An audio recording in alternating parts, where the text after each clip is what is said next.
নমস্কার। সংকেত অডিও স্টোরিতে আজ আপনাদের জন্য ইন্দিরা দাসের লেখা শোণিত তৃষ্ণা। ইন্দিরা দাস জন্ম বর্ধমানের কান্নাতে। বর্তমানে তিনি কলকাতার বাসিন্দা। কলেজে পড়ার সময় থেকেই লেখালেখির যে শখটা তার মনে উঁকি দিত, বিবাহিত জীবনের অবসর সময় সেটাই এখন নেশায় পরিণত হয়েছে।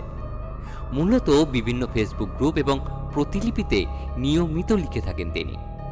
ইতিমধ্যে ওনার লেখা বেশ কিছু গল্প বিভিন্ন ইউটিউব চ্যানেলের হাত ধরে অডিও স্টোরিতে রূপান্তরিত হয়েছে। ওনার প্রতিলিপির প্রোফাইলটি লিংক আমরা ডেসক্রিপশন বক্সে দিয়ে দিলাম। গল্প পাঠে অরূপ ও নবনীতা, পোস্টার ডিজাইনে কৃষ্ণেন্দু, এডিটিং ও সাউন্ড এফেক্টসে সায়ন, গল্পের সূত্রধার আমি পার্থপ্রতিম। বাংলা সাহিত্যের রহস্যময় রোমাঞ্চকর গল্প শুনতে আজই সাবস্ক্রাইব করুন আমাদের আরও একটি চ্যানেল রহস্যের অন্ধকারে। চ্যানেলের লিংক আমরা ডেসক্রিপশন বক্সে দিয়ে দিলাম। শুনতে থাকুন, সঙ্গে থাকুন, আর সব কিছু ভুলে গল্পের দুনিয়ায় হারিয়ে যান। 18 অগস্ট 2020। আমি এমনিতে মেসেঞ্জারে আননোন চ্যাট বক্স ওপেন করি না, কারণ এত ভুলভাল মেসেজের উৎপাত থাকে সেখানে, সেটা সত্যি আমি জাস্ট নিতে পারি না। নাইস ডিপি, তোমাকে এই শাড়িতে দারুণ সুন্দর লাগছে, এই সব নিয়ে আমার ইনবক্স একদম ভর্তি। লাঞ্চ সারার পর হাতে আজ তেমন কোনো আর কাজ ছিল না, তাই এই সমস্ত ফালতু মেসেজ ডিলিট করতে বসেছিলাম। এরই মধ্যে একটা মেসেজ দেখলাম, লেখা শুধুমাত্র নমস্কার। কি মনে হলো ওই চ্যাটটা ওপেন করে আর 7-5 না ভেবে বলেই ফেললাম, নমস্কার। একটু পরে রিপ্লাই এলো, হাই, আই এম রাকেশ। আমি একটু বিরক্ত হয়ে রিপ্লাই করলাম, নাম না বললে কি হতো না? প্রোফাইলে এত বড় বড় করে আপনার নাম তো দেওয়াই আছে। এরপর শুরু হলো কথোপকথন। দেখবেন মাঝে মাঝে এমন একটা পরিস্থিতি আসে যেখানে আপনার কৌতূহল আপনার মনকে সম্পূর্ণ নিয়ন্ত্রণ করে ফেলে। এই দিনও ঠিক সেটাই হলো।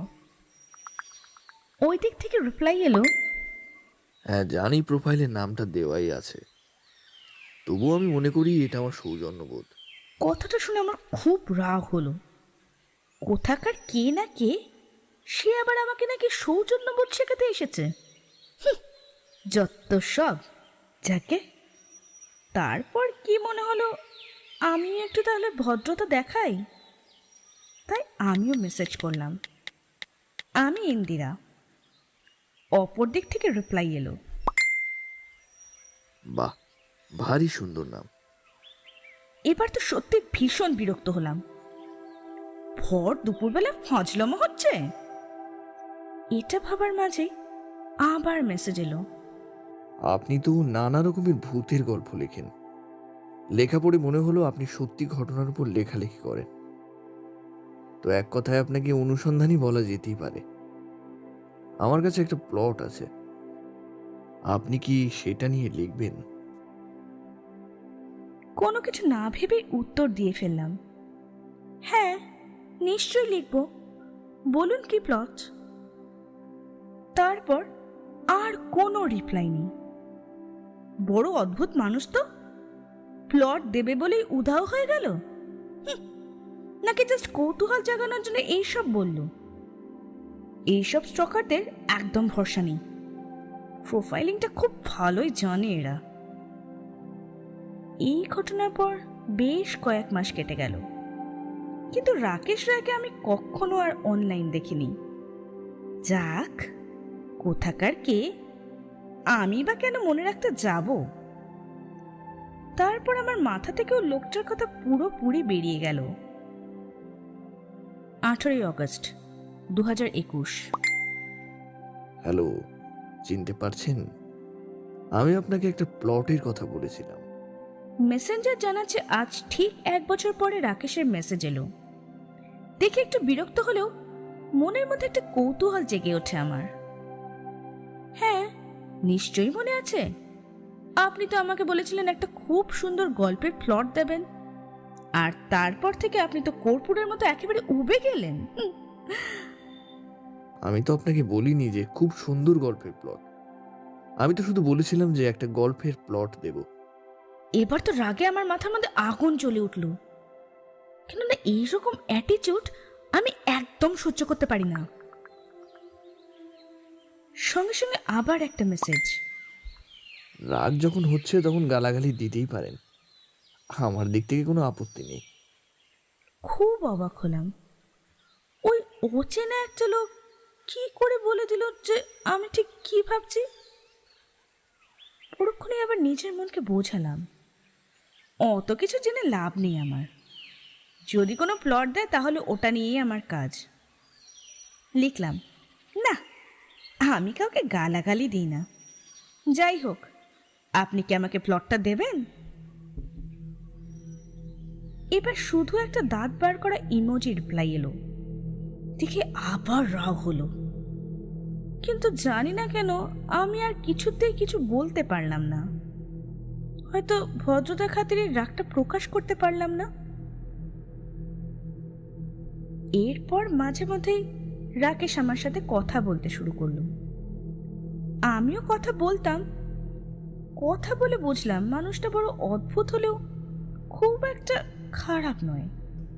কারণ আর 5টা ছেলের মতোই ও কখনোই কথা বলে না। 10ই সেপ্টেম্বর 2021। আজ মনটা বেশ খুশি আমার। প্রতিদিনের মতো খোলা চুলে শুয়েছিলাম। হঠাৎ শুভম পেছন দিক থেকে আমাকে জড়িয়ে ধরে ভর দুপুরবেলা আদরে ভরিয়ে দিল। তারপর মোবাইল নিয়ে ফেসবুক স্ক্রল করছিলাম। হঠাৎ দেখলাম রাকেশের মেসেজ। হাই হ্যালো করার পর রাকেশ হঠাৎ আমাকে বলল, আচ্ছা ইন্দু, তুমি কি সবাইকে এরকম আপনি সম্বোধন করে ডাকো? লোকটার কাছে ইন্দু নামটা শুনে আমার একেবারেই ভালো লাগলো না, কিন্তু পরক্ষণে নিজেকে সংযত করে আমিও রিপ্লাই করলাম, সবাইকে কেন আপনি ডাকতে যাব? অচেনা কোনো মানুষকে ডাকি, এটা আমার সৌজন্যবোধ। অপর দিক থেকে রিপ্লাই এলো, বুঝলাম, কিন্তু আমি সৌজন্যবোধ দেখানোর জন্য তোমাকে ইন্দু দেবী বলে ডাকতে পারবো না। এবার তো লোকটার কথা শুনে নিজেই হেসে ফেললাম। আচ্ছা ঠিক আছে, এবার তো প্লটটা নিয়ে ডিসকাস করা যাক। মানে এটাই জানতে চাইছিলাম যে কিরকম প্লট আছে আপনার কাছে, তান্ত্রিক, ব্ল্যাক ম্যাজিক বা অন্য কোনো অতৃপ্ত অশরীরী, না অন্য কোনো কিছু? উত্তর এলো, আমার প্লট খুব সাধারণ। এই যে জীবন একভাবে বয়ে যাচ্ছে, আর মৃত্যু তো একদিন আসবেই, কিন্তু এই সাধারণ জীবনের বাইরেও আরো একটা জীবন আছে, এটা নিয়েই আমার প্লট। আমি এক প্রকার ব্যঙ্গ করেই বললাম, কি সব বলছেন আপনি? কিসের নেশা করেন? না মানে জানতে চাইছিলাম যে মদ গাঁজার বাইরে আরো কোনো কিছু নেশা আছে নাকি। যাক, আর যাই হোক, তোমাকে হাসাতে তো পারলাম। মনে মনে ভাবছিলাম লোকটা পাগল নয় তো। সঙ্গে সঙ্গে আবার মেসেজ, আরে ম্যাডাম, আমি কিন্তু পাগল নই, তোমারই মতো একজন সাধারণ মানুষ, তাই আমাকে প্লিজ পাগল মনে করবেন না। আমি হতচকিত হয়ে গেলাম। মনের মধ্যে একটার প্রশ্ন ঘুরছিল, লোকটা কি করে আমার মনের কথাটা হুবহু বলে দিল। কয়েক মুহূর্ত পর আবার নিজের থেকেই মনে হলো এটা নিছক কাকতালীয় একটা ব্যাপার, আর কিছুই না। প্লট নিয়ে আজকেও আর কোনো কথা হলো না। 15ই সেপ্টেম্বর 2021। দুপুরবেলা হঠাৎ রাকেশের মেসেজ। আমিও মুহূর্তেই রিপ্লাই করলাম, হ্যালো। তারপর শুরু হলো কথোপকথন। কেমন আছো ইন্দু? আজব লোক তো, আমাকে একটা প্লট দেবে বলে ঘুরিয়েই যাচ্ছে। মাথাটা গরম হচ্ছিল, কিন্তু ওই যে আবার সেই ভদ্রতা দেখাতে গিয়ে চুপ থাকতে হলো। আমি টাইপ করা শুরু করেছি, আর সঙ্গে সঙ্গে আর এই প্লট নিয়ে ডিসকাস করবো বলেই তো পিন করলাম, কিন্তু তার আগে আমার একটা শর্ত আছে। আমি আবার অবাক হলাম, লোকটা আমার মনের কথা কি করে বলে দেয়। যাকে আমি নিজেকে একটু সামলে নিয়ে উত্তর দিলাম, হ্যাঁ বলুন, কি শর্ত? আরে এটাই তো শর্ত। আমি জানি তোমার থেকে বয়সে আমি অনেকটাই বড়, কিন্তু আমাকে আপনি ছেড়ে তুমি বা তুই বলা যেতেই পারে। তোমার কাছ থেকে আপনি দেখলেই মনে হয় আমি আমার বয়সের থেকে বেশি বুড়ো হয়ে গেছি। তো প্লিজ ট্রাই টু আন্ডারস্ট্যান্ড। আমি আর কথা না বাড়িয়ে রাজি হয়ে গেলাম। আচ্ছা, এবার তো প্লটটা বলুন। সরি, বলো। ইয়েস, এটাই তো চাইছিলাম। আসলে আমি তোমাকে যে প্লটটা বলবো সেটা শুধুমাত্র প্লট নয়, ওটা আমার জীবনের একটা অভিজ্ঞতা। 2017 সালের ঘটনা। আমি তখন ক্যালিফোর্নিয়াতে সান ডিয়েগোতে থাকতাম। এই বলে আবার কিছুক্ষণ সব চুপচাপ। আমি একটু অধৈর্য হয়ে মেসেজ করলাম, কি হলো, থামলে কেন? বলো ওখানে কি হয়েছিল। এটা সত্যি ফোনে বলা সম্ভব নয় ইন্দু। তুমি আমার সাথে একবার মিট করো প্লিজ।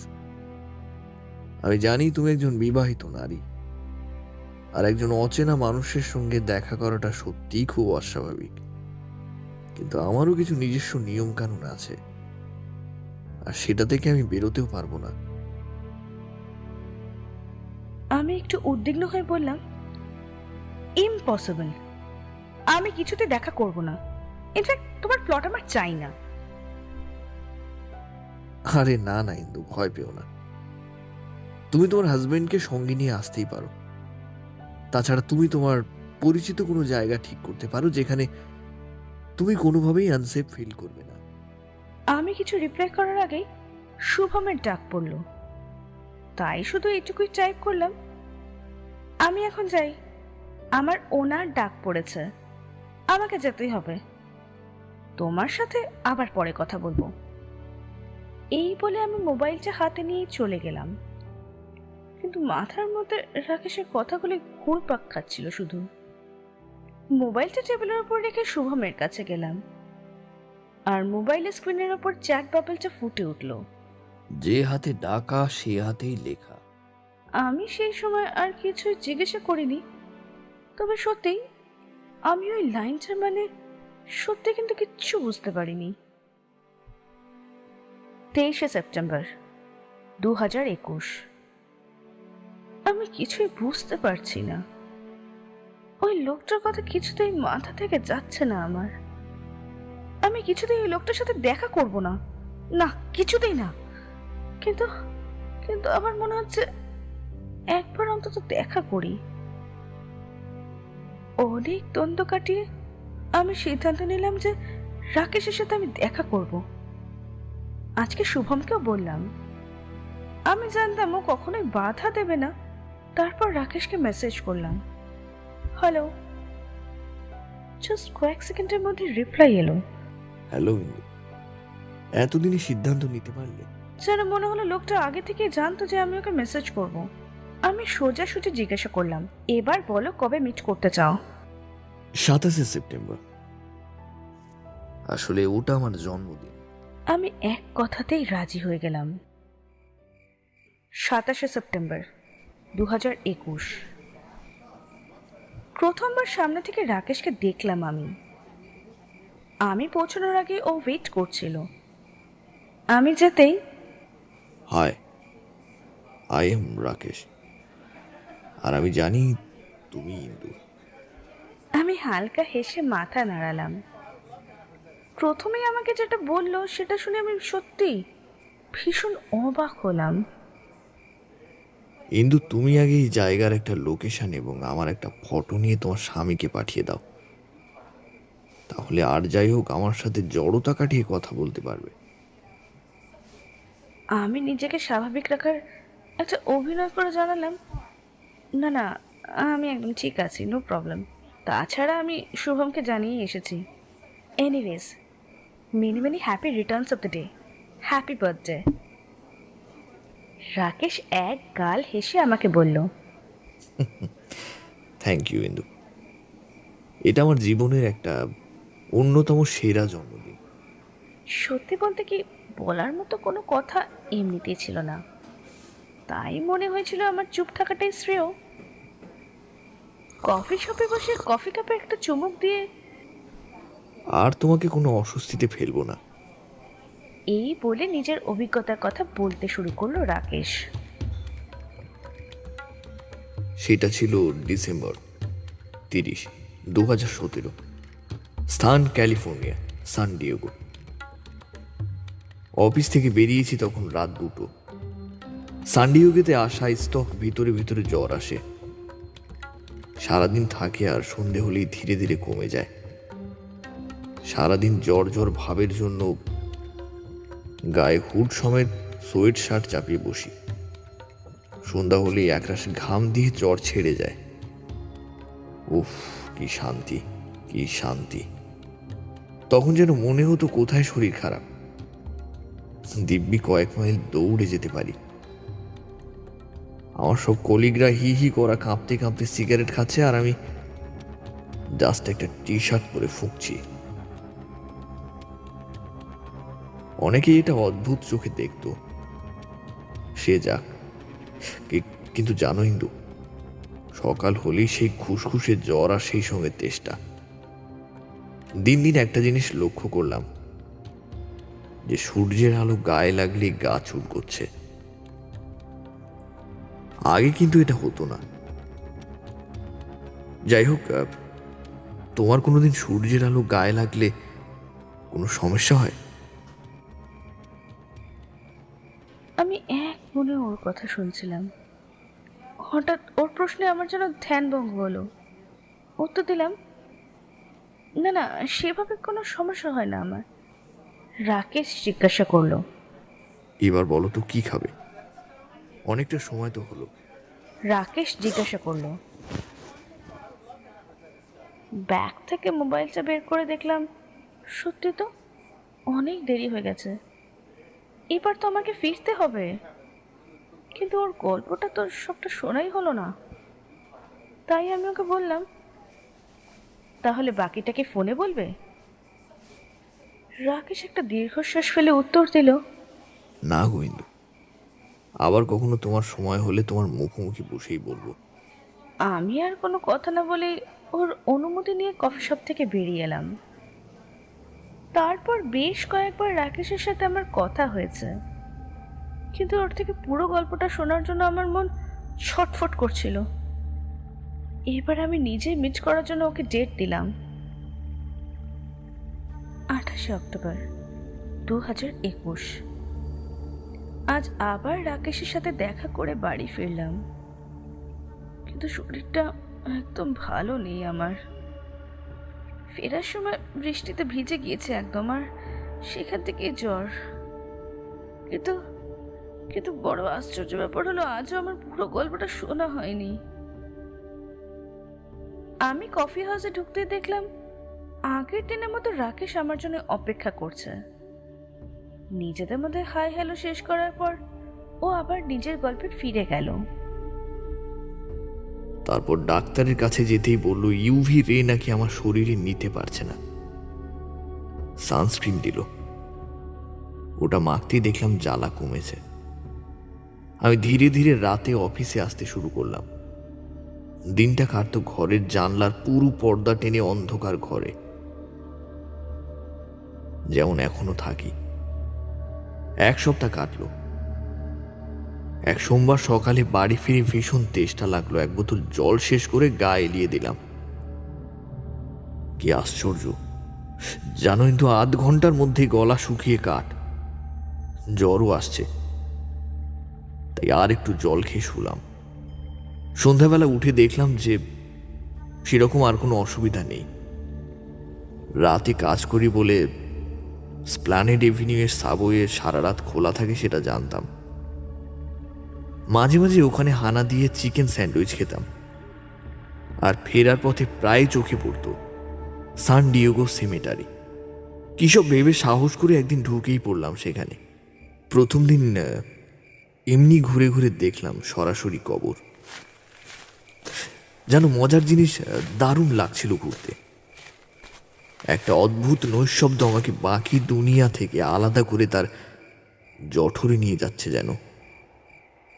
এমন শান্তি বহুকাল পাইনি।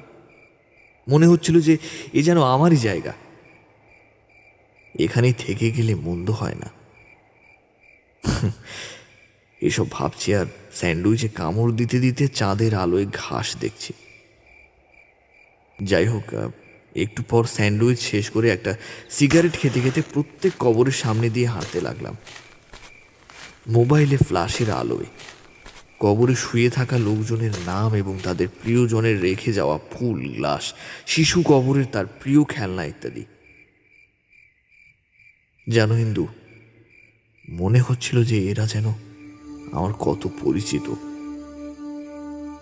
নিজেরই অবাক লাগলো যে আমেরিকার এই অখ্যাত কবরখানায় শুয়ে থাকা অচেনা মানুষগুলোর নাম এত চেনা ঠেকছে কেন। এইভাবেই চলতে থাকলো কয়েক সপ্তাহ। জানুয়ারি গিয়ে ফেব্রুয়ারি এলো। আমার ওই অসহ্য পিপাসা বোধ এবার রাতেও শুরু হয়েছে। ফলে ব্যাগে দুটো জলের বোতল থাকতো। সে এক অদ্ভুত কাণ্ড হলো। অফিসের পাশে কার্ল স্ট্রিট বলে একটা পানশালা আছে স্ক্র্যান্টন রোডে। ওখানে সন্ধেবেলা একদিন মদ খেতে ঢুকেছি।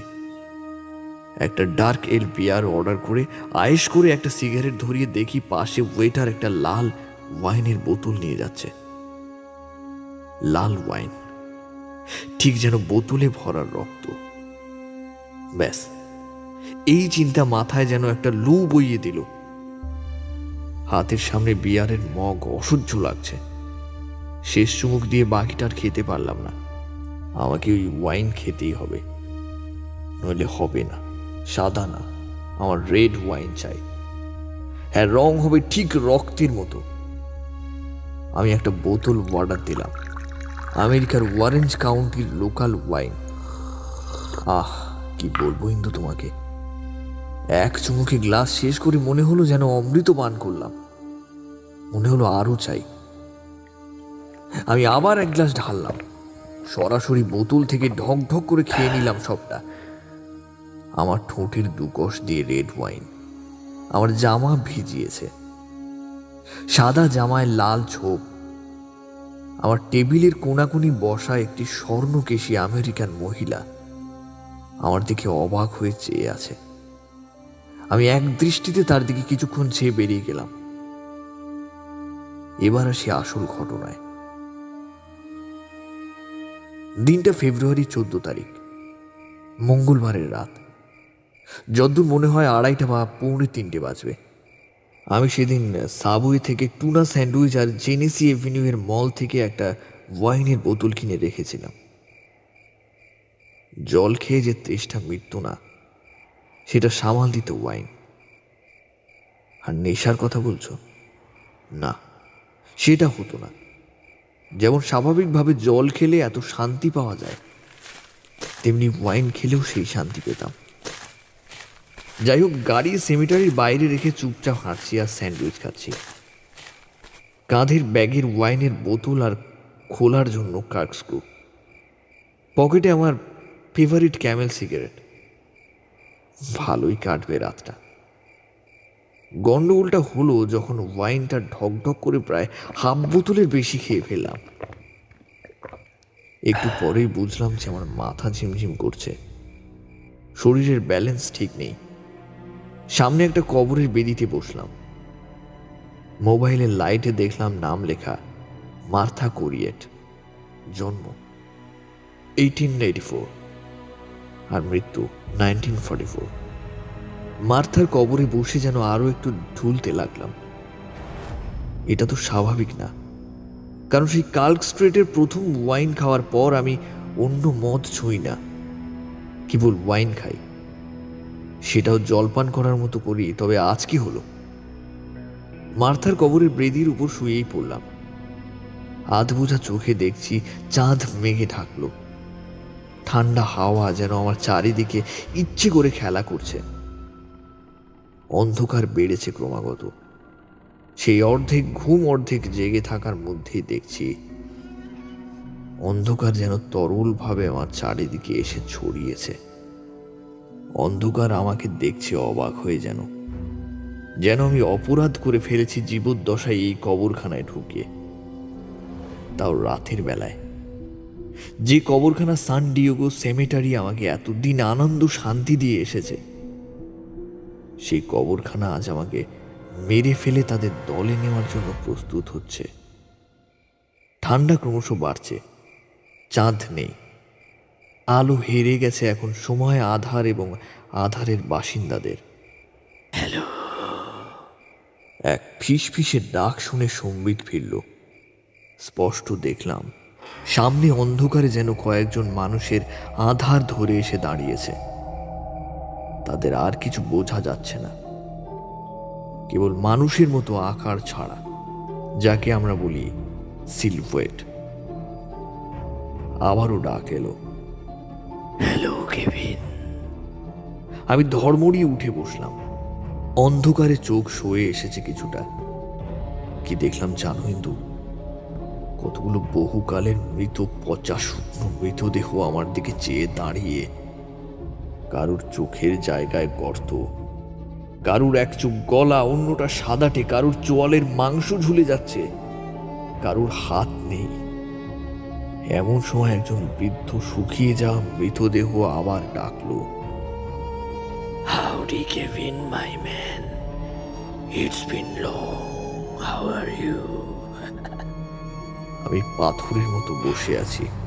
আমি অবাক হয়ে শুনলাম আমারই ঠোঁট নড়ে উঠে আপন নিয়মে উত্তর দিল আমেরিকান ইংলিশে, howdy do you do? I am planning to travel the world. Please take care of the city while I am gone. Worry not, for I will be back after 10 years. Say hello to Shannon. এরপর তারা কোনো উত্তর দিল না। বুঝতে পারলাম আধার কমে আসছে। মৃতদেহগুলো যেন অন্ধকার ফুঁড়ে এসেছিল, তেমনি অন্ধকারে মিশে যেতে লাগলো। চাঁদের আলো ফিরে এলো। কবরখানায় আরো রাত বাড়ে। আমি মার্থার কবর থেকে উঠে সম্মোহিতের মতো বেরিয়ে বাড়ি ফিরে শুয়ে পড়লাম। আমি অবাক হয়ে আবার প্রশ্ন করলাম, মানে? এমন সময় শুভমের কল আসে। ওর সাথে কথা বলার পরই আমি আমার বাড়ি ফেরার টানটা অনুভব করলাম। রাতের অন্ধকার নেমে গিয়েছে শহরে। বাইরে প্রচণ্ড বৃষ্টি শুরু হয়েছে। আমার ব্যাগের মধ্যে ছাতা ছিল, কিন্তু এমন মুষলধারে বৃষ্টি এলো যে ছাতায় বাদ মানল না। আমি এশিয়াটিক সোসাইটির পাশে এক জায়গায় গিয়ে দাঁড়িয়ে একটা ক্যাব বুক করলাম। হঠাৎ দেখতে পেলাম রাকেশ বৃষ্টিতে ভিজে ভিজে হেঁটে যাচ্ছে। আমার মনে হলো যে মানুষটা আমাকে এতটাই হেল্প করছে, তখন না হয় আমি ওর মাথায় একটু ছাতাটাই ধরি, যদি একটু উপকার হবে। এই আর কি। আমি ছাতাটা নিয়ে ওর কাছে এগিয়ে যেতেই আমার ক্যাব এসে গেল। আমরা দুজনে ক্যাবে উঠলাম। ও বলেছিল সামনে নেমে যাবে। এর মধ্যে গাড়িতে উঠে কখন যে আমার চোখ লেগে গিয়েছিল আমি বুঝতেই পারিনি। আর তার মধ্যে রাকেশও কখন নেমে গেছে আমার মনেই নেই। কি যে মোড়ল ঘুম ধরেছিল আমার, কি জানি বাবা। আমি বাড়ি ফিরে সবার আগে রাকেশকে একটা সরি বলি, কেননা সত্যি সত্যি আমার ভীষণ খারাপ লাগছিল। ও একটা দাঁত বের করা ইমোজি রিপ্লাই করলো, 13ই ডিসেম্বর 2021। 13ই ডিসেম্বর 2021। আমি রাকেশের প্লটটা নিয়ে একটা গল্প লেখা শুরু করেছি। সত্যি একটা শিহরণ জাগানোর মতো ঘটনা, কিন্তু ওর থেকে পুরো ঘটনা এখনো আমার শোনা হয়নি। লোকটা ফোনে আমার সাথে কথা বলে, কিন্তু প্লট নিয়ে ডিসকাস করতে চাইলেই বলে সামনে বসে বলবে। মাঝে মাঝে না আমার খুব রাগ হয় জানেন। আবার একদিন দেখা করতে হবে ওই লোকটার সাথে। আগে মনে হতো আমি হাল ধরে আছি আর রাকেশ দাঁড় টানছে, কিন্তু এখন দেখছি সবটাই ওরই হাতে। আমি চাইলেও ওর কথা না মেনে আর থাকতে পারছি না। মনে হচ্ছে মনে হচ্ছে আমার নিজের মনের ওপর থেকে আমার সমস্ত নিয়ন্ত্রণ হারিয়ে ফেলছি আমি। ওর কথার মধ্যে যেন অসীম সমুদ্র, আর কথা বললেই আমি যেন কোথায় হারিয়ে যাই। কিন্তু ওর এই অভিব্যক্তির মধ্যে কোনো যৌনতার রেশ মাত্র নেই। প্রথম দিন আমাকে একবারই ভালো করে দেখেছিল, আর আমার মনে হয়েছিল আমার মাথা থেকে পা পর্যন্ত কেউ যেন একটা পালক বুলিয়ে দিল। সেই সময় সত্যি আমার গায়ে কাঁটা দিয়ে উঠেছিল, কিন্তু কিন্তু সেটা ক্ষণিকের। 15ই ডিসেম্বর 2021। আজ আমি আবার রাকেশের সঙ্গে দেখা করি। প্রতিবারের মতোই আমাদের মধ্যে স্বাভাবিক কথাবার্তা হলো, কিন্তু আমি ওর কাহিনী শোনার জন্য এবার বেশি অস্থির হয়ে পড়েছিলাম, কারণ আমার বারবার জানতে ইচ্ছা করছিল যে কেভিন কে। ধৈর্যের বাঁধ ভেঙে ওকে বলেই ফেললাম, এই কেভিন কে ছিল? রাকেশ হেসে উত্তর দিল,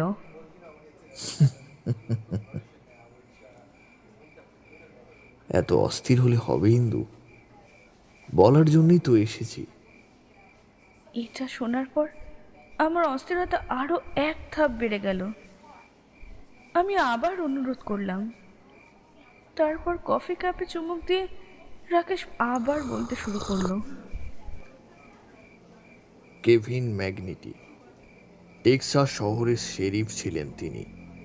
তার নিজের ডিপার্টমেন্টের ডেপুটি অফিসার তাকে একদিন গুলি করে হত্যা করে, আর তারপর থেকেই কেভিনের আত্মা শয়তানে পরিণত হয়, যা পরবর্তীকালে আমার শরীরেও প্রবেশ করে। তারপরে কেভিন আমাকে দৈত্য সত্তায় পরিণত করে।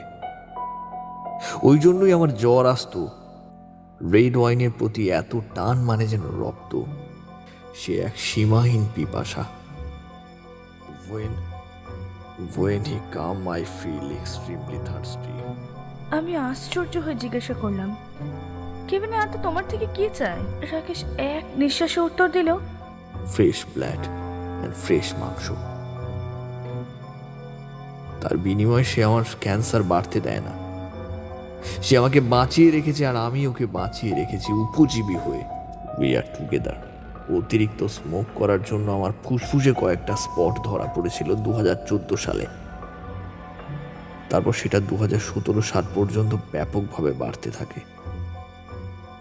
But now they are reducing. আমি এখন সমপরিমাণে স্মোক করি। আমার আমার সত্যি তখন ভয় লাগতে শুরু করেছিল, কিন্তু কিচ্ছু বুঝতে না দেওয়ার ভান করে আমি বলে ফেললাম, আর ইউ সিরিয়াস? হ্যাঁ ইন্দু, তুমি হয়তো খেয়াল করছো যে আমি তোমার সাথে সন্ধ্যাবেলা দেখা করি, কারণ আজও আমি দিনের আলো সহ্য করতে পারি না। আমি তখন কাঁপা কাঁপা গলায় জিজ্ঞাসা করলাম, ফ্রেশ ব্লাড আর মাংস তুমি কোথায় পাও? এই যে আমার চারদিকেই আছে। এই বলে ইঙ্গিতপূর্ণ দৃষ্টিতে তাকালো রাকেশ। আমার কেমন একটা অস্বস্তি হলো ওর এই দৃষ্টিতে। মনে মনে ভাবলাম, শুভমকে ফোন করে ডাকি, এইবার আমাকে উঠতে হবে। লেট হয়নি ইন্দু, বারবার ঘড়ি দেখো না। ধীর গলায় বলে উঠল রাকেশ। পার্ক স্ট্রিটে অলিভাবে ভিড় কমতে শুরু করেছে তখন। নিজেকে আড়ষ্ট করে লোকটার সাথে হাঁটতে থাকি আমি, আর চোখে মোবাইল দেখছিলাম। না, শুভমের কোনো মেসেজ আসেনি। ইন্দু, ইন্দু বাঁ দিকে এসো, এই গলিটা শর্টকাট। কেমন একটা সুরে ডাকলো লোকটা। আমি কিছুই বলতে পারলাম না। একটা নরম হাতের টানে বাক্যহীন হয়ে হেঁটে গেলাম গলিতে। তারপরে শুভমের ফোন এলো। ও আমাকে বারবার কল করিয়ে যাচ্ছিল, কিন্তু ওর কল রিসিভ করতে পারিনি আমি। রাকেশের জিম ধরা গলা আমাকে নেশা ধরিয়ে দিয়েছিল। সেদিন বাড়ি ফেরার পর অনেকবার মনে করার চেষ্টা করেছিলাম কিভাবে বাড়ি ফিরেছে, কিন্তু কিছুতেই মনে করতে পারিনি আমি। তবে হ্যাঁ, এইটুকু অনুভব করেছিলাম যে আমার সমস্ত জীবনী শক্তিটুকু নিঃশেষ করে ফিরেছি আমি। কয়েকদিন পর সেই ডায়েরিটা হাতে নিতে দেখলাম শেষ পাতায় লাল কালি দিয়ে লেখা, ইন্দু সত্যি খুব মিষ্টি মেয়ে, আজ আমার তৃষ্ণা মিটল। লেখাটা দেখে ভয়ে আমার হৃদস্পন্দন বন্ধ হয়ে যাওয়ার উপক্রম হলো। মনের মধ্যে হাজারো প্রশ্নের দানা বেঁধে উঠছিল। ডায়েরিটা সবসময় আমার সাথেই থাকে, কেননা রাকেশকে নিয়ে সবকিছু লেখা আছে আমার ওই ডায়েরিতেই। তাছাড়া ওর দেওয়া প্লটগুলো আমি এই ডায়েরিতেই নোট করেছি। প্রথম দিনও যখন আমাকে প্লট শেয়ার করছিল, আমি তখন মোবাইলে টাইপ করছিলাম। এটা দেখে রাকেশ হঠাৎই বলে ওঠে, তোমার কি সবকিছু মোবাইলই হয়? মানে ওই ফেসবুক কপি টাইপ? খাতা পেন নেই তোমার? তারপর থেকে আমি নিজের সঙ্গে এই ডায়েরিটা ক্যারি করতাম, আর সেটা সুযোগে এটা রাকেশ করেছে। তারপর আমি রাকেশের সাথে যোগাযোগ করার চেষ্টা করলাম, ওকে টেক্সট করলাম, তুমি আমার ডায়েরিতে কি লিখেছ আর কেন এসব লিখেছ? রাকেশের রিপ্লাই আসে, সব প্রশ্নের উত্তর হয় না ইন্দু, সময়ের জন্য অপেক্ষা করতে হয়। ওর ওর এই রিপ্লাই দেখে আমার যেন পাগল প্রায় অবস্থা, কিন্তু অনেক কষ্ট করে নিজেকে সামলেছিলাম। শুভমকে আমি এত কিছু জানাতে পারিনি। কিছুদিন এইভাবে কাটার পর আমি আবার সবকিছু ভুলে সুস্থ স্বাভাবিক জীবনে ফেরার চেষ্টা করতে থাকি। শুভম আর আমি একসাথে অনেক অনেক বেশি বেশি সময় কাটাতে শুরু করলাম। শুভম প্রতিদিন কিছু না কিছু করে আমাকে সারপ্রাইজ দেওয়ার চেষ্টা করতে থাকে। রাকেশের সাথে ওই রহস্যময় ঘটনা থেকে আমি বেরিয়ে আসার চেষ্টা করি। শুভম আমার জন্য প্রায় দিনই নিজের হাতে রান্না করত। হঠাৎ একদিন রান্না করার সময় ওর হাতের আঙ্গুল কেটে যায়। ওর আঙ্গুল থেকে টপ টপ করে রক্ত রান্নাঘরের স্ল্যাবে পড়ছিল। ওটা দেখে আমার বুকের মধ্যে যেন হাহাকার ছুটে গেল। কোনো রকমে নিজেকে সামলে ওর হাতে ওষুধ লাগিয়ে দিলাম। তারপর আর কি, একটু আদর মাখা চুম্বন এঁকে দিলাম ওর হাতের ওপরে। সেই সময় আমি যেন একটা অপার্থিব সুখ অনুভব করলাম। এটা পেয়ে ওর খুশিটা চোখে দুষ্টুমিতে প্রকাশ পেয়েছিল। ও হাতের ব্যথা বলে আমাকে নিজের বুকে টেনে নেয়। কিছুক্ষণ পর নাকে একটা বিকট গন্ধ আসতে দেখি চিকেন পুড়ে ছাই। হে ভগবান, কি অবস্থা! এইভাবে স্বপ্নের মতো দিনগুলো কাটতে থাকে আমাদের। কিন্তু হঠাৎ একদিন শুভম অসুস্থ হয়ে অফিস থেকে ফিরল। আমি কাছে বসে ওর মাথায় হাত বোলাচ্ছিলাম। হঠাৎ নিজের অজান্তে ওর ঘাড়ের উপরে হাত দিতেই অনুভব করলাম ঘাড়ের শিরাটা যেন দপদপ করছে, যেন বাইরে থেকে ওর রক্ত চলাচল বোঝা যাচ্ছে। সেদিনের পর থেকেই ওর শরীরটা আরো বেশি খারাপ হতে লাগে। ডাক্তারের কাছে নিয়ে যেতেই বাহ্যিকভাবে অনুমান করা হয় যে শুভমের অ্যানিমিয়া অর্থাৎ রক্তাল্পতা হয়েছে। কয়েকদিনের মধ্যে চিকিৎসা শুরু হলো ওর। চিকিৎসা সুফলও পেলাম, কিন্তু কিছুদিনের মধ্যে আবার আগের জায়গায় ফিরে গেল। ধীরে ধীরে ওর শরীর অদ্ভুত রকম ভাবে কঙ্কালসার হতে লাগলো। তারপর হঠাৎ একদিন আমার জীবনে সেই অন্ধকারাচ্ছন্নময় সময় আবির্ভাব ঘটে। প্রায় 2 মাসের মাথায় শুভম আমাকে ছেড়ে চলে যায়। হাজার চেষ্টা করে ওকে ধরে রাখতে পারলাম না আমি। আচমকা আমি ভীষণভাবে একা হয়ে পড়লাম। আবার রাকেশের সাথে যোগাযোগ করার চেষ্টা করলাম আমি, কিন্তু কোথাও কোনোভাবে ওর সাথে আমি আর যোগাযোগ করতে পারলাম না। ফেসবুকেও আর কখনো অনলাইন হয় না। ও যেন কোথাও হারিয়ে গেল। আরে না না না না না, ভুলটা তো আমারই হচ্ছে। হ্যাঁ, আমারই। রাকেশ তো কোথাও হারিয়ে যায়নি, কোথাও না। ও তো আমার মধ্যেই আছে। হ্যাঁ হ্যাঁ, ঠিকই, ও তো আমার মধ্যেই আছে। শেষ দিন ওর সাথে দেখা করার পর থেকে ও তো আমার মধ্যেই আছে। সেদিন শুভমের রক্ত দেখে নিজের মধ্যে একটা অসম্ভব তৃষ্ণা অনুভব করেছিলাম আমি। তারপর রান্নাঘরে স্ল্যাবে পড়ে থাকা রক্ত চেটে নিতে এক নিমেষে আমার সব তৃষ্ণা দূর হয়ে গিয়েছিল। এরপর থেকে নিজের অজান্তেই শুভম আমার তৃষ্ণা মেটাতো। ওর রক্তেই আমি আমার জীবনী শক্তি ফিরে পেয়েছি বারবার। কিন্তু শুভম খুব স্বার্থপর, আমাকে তৃষ্ণার্ত রেখে চলে গেল। অগত্যা আমি এখন চারিদিক থেকে তৃষ্ণা মেটাই। রক্তের স্বাদ বড়ই অদ্ভুত। এতক্ষণ আপনারা শুনছিলেন ইন্দিরা দাশের লেখা শোণিত তৃষ্ণা। উপস্থাপনাটি ভালো লাগলে অবশ্যই লাইক, কমেন্ট, শেয়ার করুন এবং আপনি যদি চ্যানেলে নতুন হয়ে থাকেন তবে চ্যানেলটি সাবস্ক্রাইব করতে ভুলবেন না।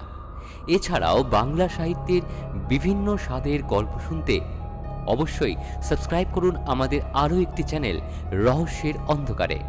চ্যানেলের লিংক আমরা ডেসক্রিপশন বক্সে দিয়ে দিলাম। আবারও অন্য কোনো দিন অন্য কোনো গল্প নিয়ে অন্য কোনো সময় আবার হাজির হব। ততক্ষণ পর্যন্ত একটা ছোট্ট অপেক্ষা। ধন্যবাদ।